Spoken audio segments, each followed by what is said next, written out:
Joining us today, we couldn't be happier as we look ahead to the June 10th baseball draft is Jim Callis, the senior writer for MLB Pipeline. He has been covering this for a long, long time, and there's really nobody you'd rather talk to than Jim Callis. Jim, first of all, thanks for joining us. We really appreciate it. And how's everything on your end with your family?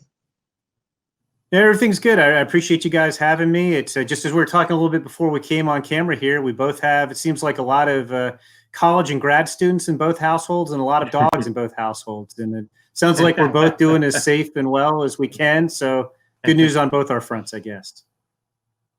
We wanted to talk to you. Tigers obviously are the number one overall pick for the second time in 3 years. You're the perfect person to talk to. Before we get into kind of how the Tigers farm system has certainly progressed in recent years and some of the things that we can look for in this year's draft, I want to get your feel, kind of the overall big picture look at what are some of the first things that come to your mind that fans should know about when you hear about a draft that is normally 40 rounds, now down to 5 rounds? What are just some of the first things that you think about that fans should be aware of? And then we'll talk about some of the long-term implications too.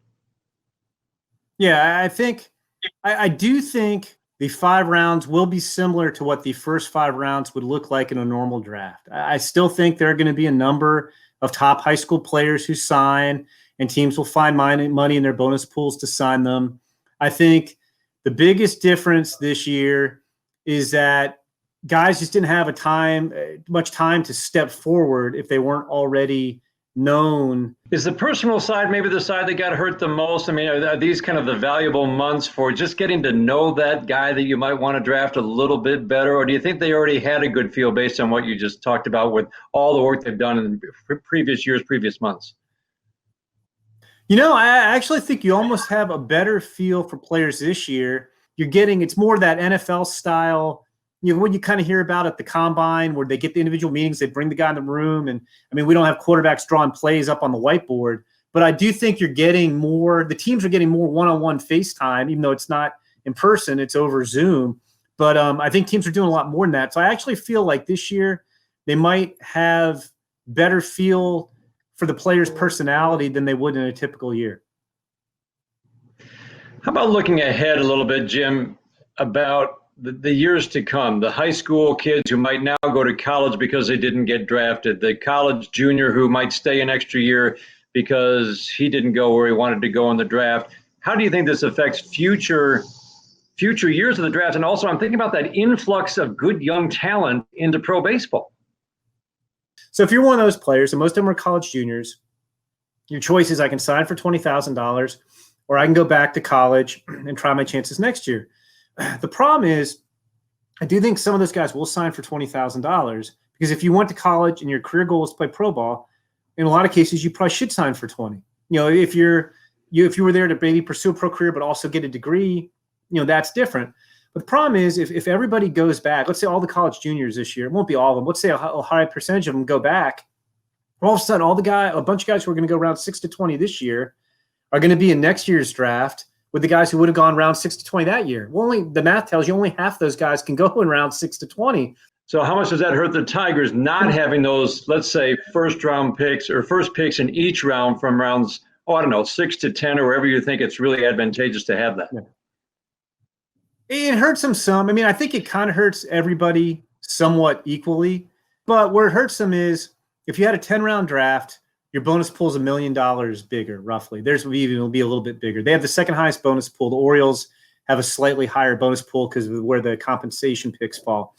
And it would give them the opportunity to, maybe if you saved money on the number 1 pick, or you save money with your second rounder to move money around and go big in the 6th round or the 7th round. With 5 rounds, it's kind of tougher to do. It's a huge advantage to have the first pick on the 3rd day of the draft, which is usually the 11th round, because the Tigers, in a 10-round draft might have a decent amount of money left over in their bonus pool.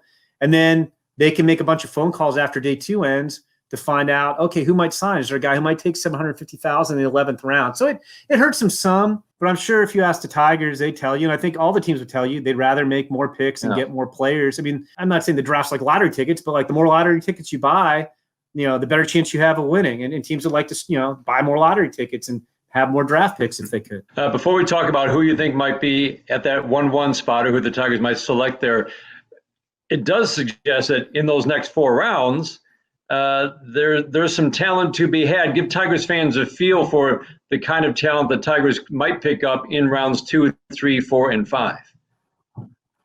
Yeah, I mean, the deepest part of this draft is college pitching, and it's kind of cyclical because last year was, I thought, the worst year for college pitching in terms of guys who belonged in the first round I'd ever seen in 30 years, and a lot of evaluators felt the same way. I think it's very possible. We'll talk about the number 1 pick. I think they're going to take a hitter at number 1. And I think when they pick again, and I think it's pick 38, I think the first pick of the second round is 38. I think the Tigers, the odds would be that they would take a pitcher because that's what the draft is deepest in, a college pitcher. And it's very likely they'll get a college pitcher at 37 who might have been like a top 20 overall pick last year. Let's talk about that number 1 overall pick, second time in 3 years. I did notice in December you had Austin Martin in that number 1 spot. And then when you did, I think your most recent was just a little over a week ago, Spencer Torkelson, which seems to be the consensus, who the Tigers are going to pick with number 1. Austin Martin, Asa Lacy, Emerson Hancock seem to be the consensus top 4. You're feeling pretty good about now Spencer Torkelson at that number 1 spot?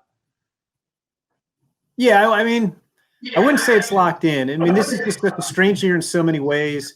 That you like I'd say 2 years ago, it wasn't locked in, but you're like, okay, it's got to be Casey Mize. Everybody kind of felt like it was going to be Casey Mize going number 1. This year there's a lot less chatter just because people aren't running into each other at games. But I do feel like it's Spencer Torkelson. I've felt for a while just talking to people that not that you draft for need, but that because the Tigers farm system is so strong in pitching compared to hitting, with Casey Mize and Matt Manning and Tarek Skubal and Alex Faedo and other guys, that a pitcher would really have to blow everybody away to be the selection. Spencer Torkelson's bat is just too good. I mean, he's got tremendous raw power that translates into games. I mean, he broke Barry Bonds' home run record as a freshman. If his junior season hadn't ended this year prematurely, he was 2 home runs away from breaking Arizona State's all-time career home run record held by Bob Horner. But he's also just a gifted hitter. I mean, he's one of the best hitters in the draft. He's the best power hitter in the draft. He's got some of the best plate discipline in the draft. I know he's only a first baseman. I keep getting tweets from Tigers fans like, oh, are we really going to take a first baseman? Why a first baseman? And I keep telling them, like, this guy, Torkelson maybe could play left field. Third base is a long shot, but it doesn't matter. This guy's bat is so good. I had one scouting director tell me he thought Torkelson was the most major league ready draft hitter he'd ever seen. And I really think he's the best offensive player to come out of college in the draft, probably since Mark Teixeira back in 2001. This guy is a generational type hitter.